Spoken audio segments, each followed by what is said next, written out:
समस्त को आज मीडिया पर्सन को स्वागत जनाऊँगी ता सहित ढंकनाल जिलार सभी बासी मानू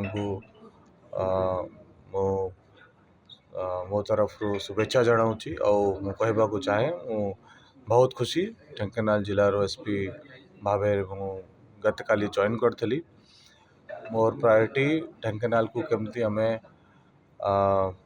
आग को लेकिन जीवा डेवलपमेंट करवा ता सहित पुलिस और बासिंदा मानकर भितर गोटे सुसंपर्क रहू ता उपरे मोर प्रयास रहिबो।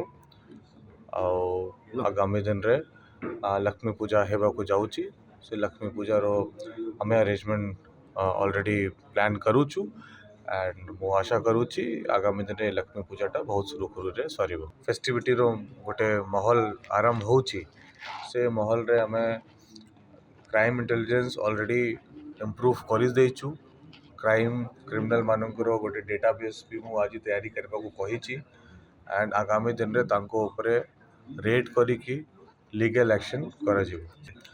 हार्डकोर क्रिमिनल और जो अपराध करूछंती समस्त गोटे मैसेज अच्छी समस्त ऊपर कड़ा ठू कड़ा लीगल एक्शन निया जिवो।